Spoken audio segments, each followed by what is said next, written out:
Welcome back to the channel and welcome back to another quick pick prediction video. In this video, I'll be predicting the flyweight bout between Charles Johnson versus Jake Hadley. And how do I feel about this one right here? So Jake Hadley. And how do I feel about this one right here is I'm going low confidence Charles Johnson to beat Jake Hadley. I think yes, I think it's a very tight matchup. Obviously, I'm going low confidence Charles Johnson. If I would went the other way, it'd be low confidence. So either way, low confidence. I can't bring a specifically strong or particularly strong confidence in either fighter, leaning either way. But ultimately, I'm leaning Charles Johnson. You know, I've been seesawing on this one, but ultimately, I'm gonna go with Charles Johnson here.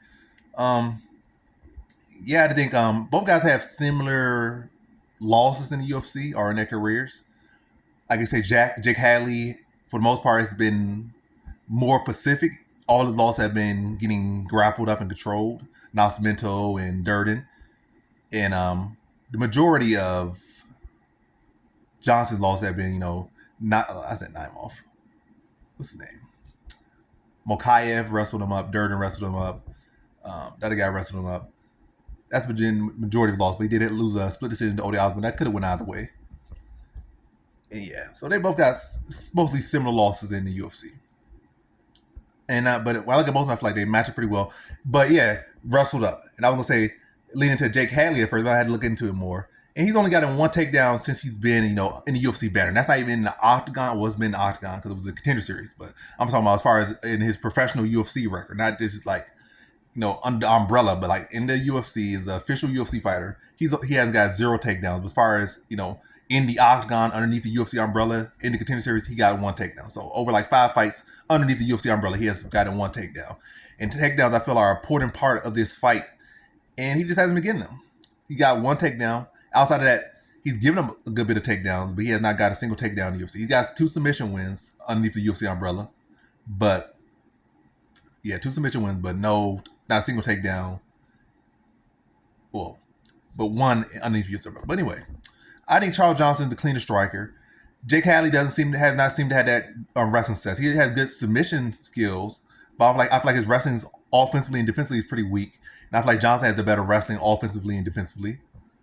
Both of them are weak defensively in the wrestling, but I feel like Johnson's the better wrestler. And I feel like Hadley's the better submission grappler, but Johnson's very savvy on the ground at defending submission, so I think the submission is not a big concern. Maybe if he gets caught and end up in submission, then this there, but other than that, I feel like there's no real concern of Hadley submitting Johnson. I feel like Johnson has much cleaner boxing.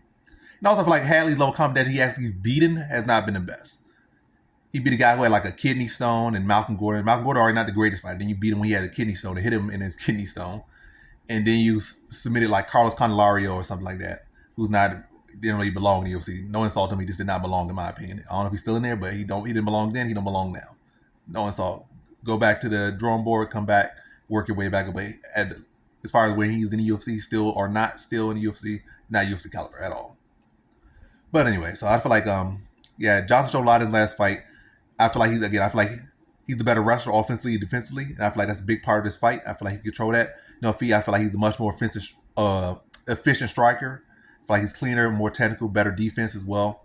We've seen Durden able to, outstrike, really outstrike him like through 2 rounds. He outstruck him, with the threat of the takedown, of course. But he was able to catch him several times with big overhand rights because he was so worried about the takedown. And eventually, he got a single takedown in the 3rd round. It really was Hadley going for takedowns in the 3rd round. Then ended up himself on bottom. He was getting outstruck that round, so yeah. But to the point is, I feel like, to sum it up, I think Charles Johnson will be able to out-wrestle him if he needs to, win that battle. And I think he'll be the cleaner, efficient striker, and I think he beats somebody soon. But I think it'll be a close fight. I can see it going either way. I can see it really being clear as Charles Johnson, then the judges saying like, what do you think we're going to give it to this guy? He's younger. He's got a more upside. We're going to go with him. I can easily see that. But I think this is a close competitive decision, but I think Charles Johnson is just the better overall fighter right now. And I think this fight matches up with him better stylistically. But again, very close fight, but I got to go with Charles Johnson. So in this one, I got Charles Johnson via decision.